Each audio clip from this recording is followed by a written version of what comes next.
Assalamualaikum warahmatullahi wabarakatuh. Salam sejahtera bagi kita semua.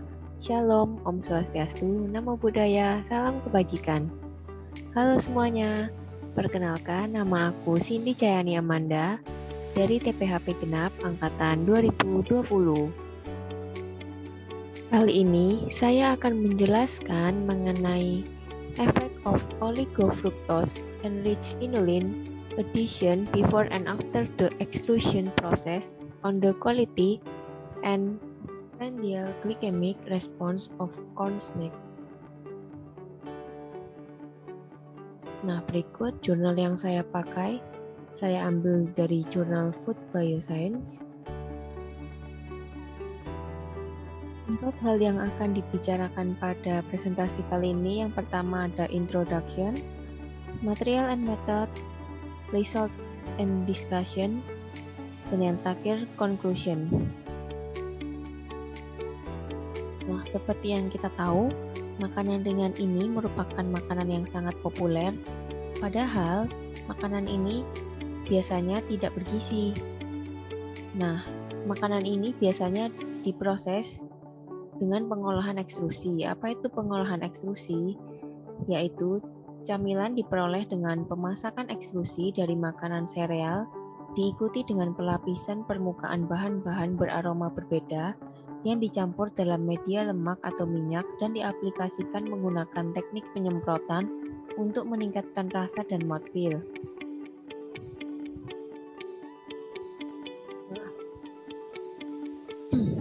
Nah, produk dengan proses ekstrusi ini menghasilkan produk yang tinggi energi dan kandungan lipid. Produk-produk ini juga kaya akan karbohidrat yang tersedia karena komposisi dan gelatinisasi patinya serta fragmentasi oleh proses pemasakan ekstrusi yang mengarah ke nilai indeks glikemik yang tinggi. Sementara itu, produk ini menghasilkan protein, serat, mikronutrien, dan senyawa bioaktif yang rendah.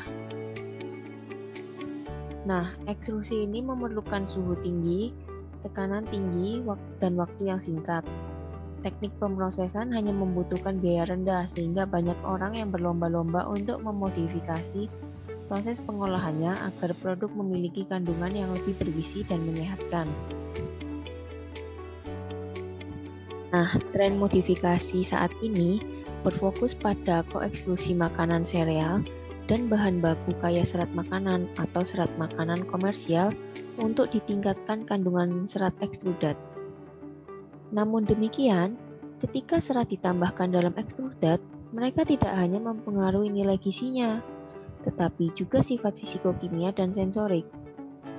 Tentu, serat yang ditambahkan akan mempengaruhi sifat fisikokimia dan sensorik corn snack. Serat yang digunakan dalam percobaan kali ini adalah inulin type fructans. ITF adalah serat makanan yang larut dalam air dan merupakan campuran heterogen dari oligo dan polisakarida berbasis fruktosa yang mengandung ikatan 2,1 fruktosil fruktosa yang dapat mencakup unit glukosa terminal atau mengandung monomer fruktosa eksklusif dan berbeda dalam derajat polimerisasi dan struktur kimia. Sehingga penelitian ini dibutuhkan untuk mengetahui bagaimana sifat fisikokimia dan sensorik pada corn snack, juga ingin mengetahui bagaimana perubahan kandungan yang terjadi setelah corn snack ditambahkan dengan inulin.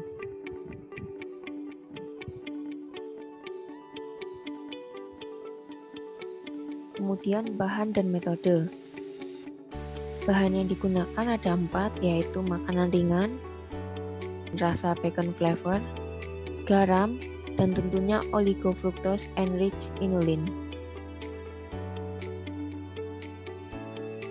Kemudian metodenya yaitu yang pertama proses ekstrusi dan produksi makanan ringan. Nah, produksi ini dilakukan dengan extruder. Ada 3 produk yang disiapkan, yaitu camilan kontrol, snack diperkaya ITF sebelum ekstrusi, dan snack diperkaya ITF sesudah ekstrusi. Kemudian nanti ada analisa sifat fisik jajanan, yaitu menganalisa evaluasi volume, rasio ekspansi radial, dan kekuatan pemotongan. Kemudian ada analisis dari komposisi rata-rata dari makanan ringan. Kadar air, abu, protein, dan lipid ditentukan berdasarkan dengan metode AOAC. Kemudian serat makanan dianalisis dengan metode 99303 dari AOAC, dimodifikasi oleh McClary dan Rosit dengan penambahan campuran fruktanase menggunakan kit analitis KFRUCHK. Kemudian untuk menganalisa indeks glikemik dan beban glikemik makanan ringan, nah ini dievaluasi dengan pengujian terhadap 10 sukarelawan sehat, yaitu 10 wanita berusia 24 sampai 36 tahun.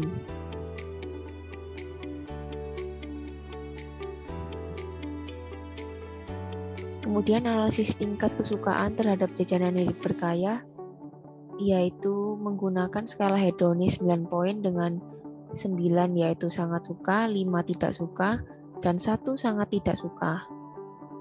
Data untuk analisis disediakan oleh 40 konsumen, yaitu terdiri dari 28 wanita dan 12 pria berusia 18 sampai 50 tahun.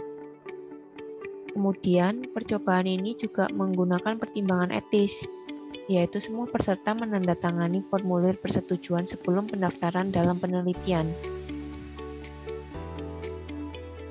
Kemudian untuk analisis statistik, untuk perbandingan sarana data evaluasi sensoris dikirimkan ke student t-test untuk sampel independen dan data yang tersisa dilakukan dengan analisis ANOVA dan pasca 2KUG Hawk dengan tingkat signifikansi yang ditetapkan pada 0,05. Kemudian kita masuk ke result and discussion. Berikut adalah physical properties dari control snack dan snack yang ditambahkan dengan 13,3% ITF sebelum dan sesudah proses ekstrusi. Dapat kita lihat semua makanan ringan menunjukkan rasio ekspansi yang memadai, yaitu lebih besar dari 2, menunjukkan tekstur dan pemasakan bahan yang sesuai selama ekstrusi. Namun menurut tinjauan literatur, pemanasan ekstrusi sereal dengan konsentrasi tinggi bahan serat tidak larut biasanya mengurangi rasio ekspansi yang meningkatkan kekerasan, menghasilkan tekstur yang tidak diinginkan. Namun demikian, dalam percobaan ini, pengaruh serat larut pada ekspansi dan sifat tekstur dari sereal yang diekstrusi mungkin tidak hanya tergantung pada konten, tetapi juga pada berat molekul dan struktur hidrokoloid, serta jenis bahan sereal, kadar airnya, dan kondisi proses ekstrusi. Kemudian, cutting force pada dua perlakuan menunjukkan penurunan. Hal ini menunjukkan bahwa larutan penyedap diperkaya dengan 13,3% ITF yang diterapkan di atas permukaan produk berfungsi untuk mengurangi kekuatan pemotongan. Oleh karena itu, hasilnya menunjukkan bahwa ITF dapat digunakan untuk produksi makanan ringan dengan tekstur yang lebih lembut.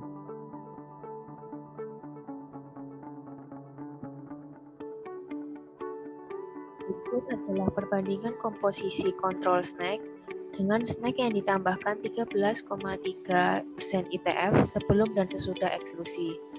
Dapat kita lihat energi menurun setelah ditambahkan 13,3% ITF.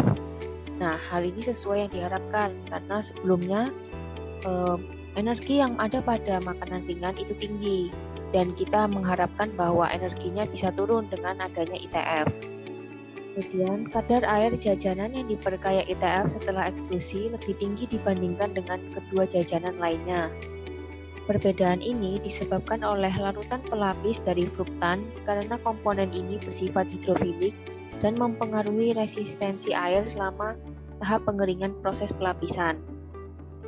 Kandungan abu yang meningkat secara substansial setelah penambahan fruktan dan penyedap mencerminkan konsentrasi mineral yang tinggi dari bahan-bahan yang ada dalam penyedap daging dan garam. Penambahan ITF menghasilkan peningkatan 7 kali lipat dalam kandungan serat makanan total Makanan ringan sehubungan dengan kontrol dan jumlah lipid, protein, dan pati yang berkurang secara proporsional seperti yang diharapkan.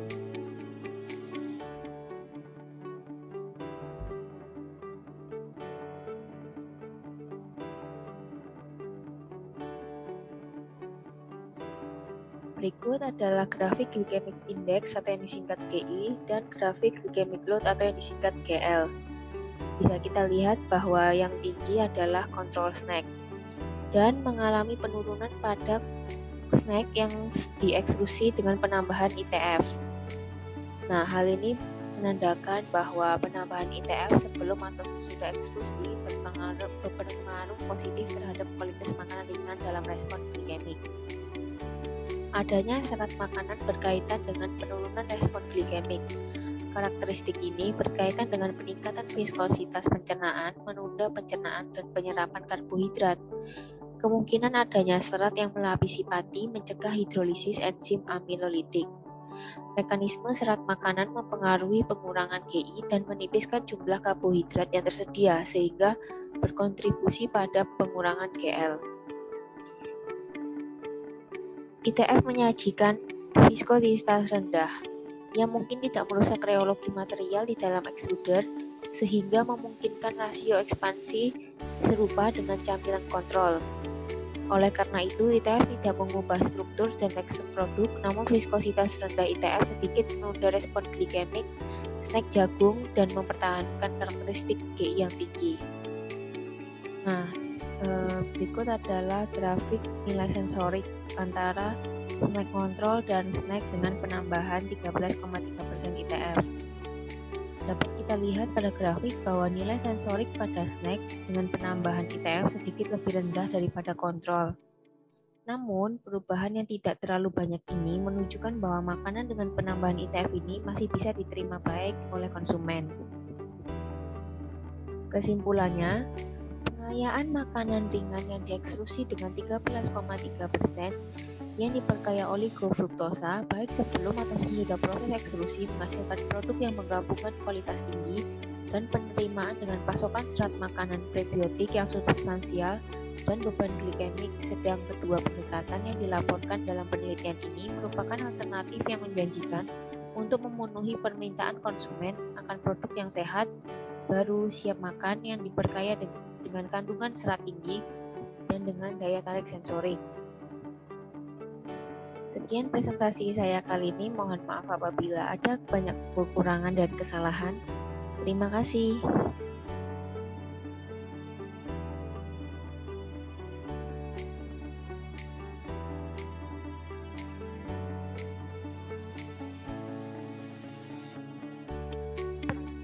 Pertama yang masuk adalah, apakah ada jenis serat pangan tambahan lainnya yang memiliki kemiripan fungsi dengan ITF? Serat pangan berbeda dengan serat fungsional pada umumnya.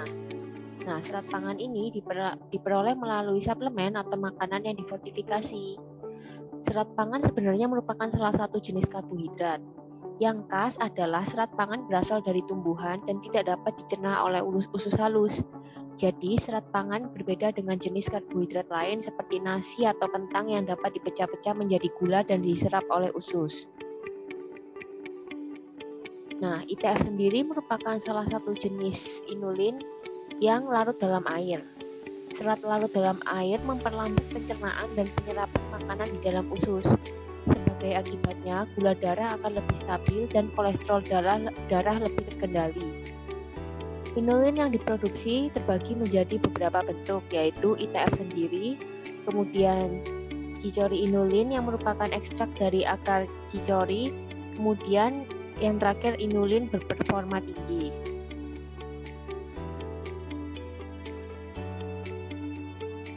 Produk makanan apa saja yang biasanya menggunakan ITF sebagai serat pangan tambahan? Pemanfaatan inulin sebagai pangan non-fungsional prebiotik selama ini umumnya terdapat pada kategori produk siap minum atau ready to drink, susu bubuk instan untuk anak-anak, dewasa, dan lanjut usia. Pada susu instan, anak-anak inulin memberi manfaat meningkatkan daya serap tubuh terhadap kalsium yang menunjang pertumbuhan tulang dan gigi. Sedangkan pada susu instan dewasa dan lanjut usia, kemampuan inulin meningkatkan penyerapan kalsium yang akan mencegah osteoporosis dan pengeroposan tulang. Nah, selain contoh tersebut, terdapat contoh lain seperti snack atau protein bar, sereal batangan, yogurt, minuman berserat, makanan yang dipanggang, dan makanan penutup atau dessert. Kemudian pertanyaan ketiga, apa itu cutting force dan apa hubungannya dengan kekerasan pada bahan? Nah, gaya potong sendiri adalah ketahanan material terhadap intrusi alat pemotong. Jadi, semakin kecil nilai gaya potongnya, maka menandakan bahwa makanan itu semakin lembut dan tidak keras. Nah, kita dapat lihat bahwa hasil percobaannya menandakan bahwa penambahan inulin mampu menurunkan gaya cutting force. Dengan kata lain, makanan tersebut lebih lembut atau tidak keras. Kemudian pertanyaan terakhir, apakah perbedaan glycemic index dengan glycemic load? Indeks glikemik adalah nilai yang menunjukkan kemampuan suatu makanan yang mengandung karbohidrat dalam meningkatkan kadar glukosa darah. Sedangkan glycemic load atau beban glikemik adalah nilai yang menunjukkan respon gula darah setelah mengonsumsi satu porsi makanan yang mengandung sejumlah karbohidrat. Dapat kita lihat pada hasil percobaan bahwa hasil glycemic index dan glycemic load ini selaras. Maksudnya, kontrol snack yang awalnya tinggi setelah diberi inulin sebelum dan sesudah proses ekstrusi, maka terjadi penurunan. Dan dapat kita lihat bahwa pemberian inulin sebelum dan sesudah ekstrusi nilainya yaitu hampir sama, jadi tidak terlalu jauh gitu. Sekian jawaban yang bisa saya berikan. Mohon maaf apabila ada kekurangan atau kesalahan dalam penyampaian. Terima kasih dan sampai jumpa.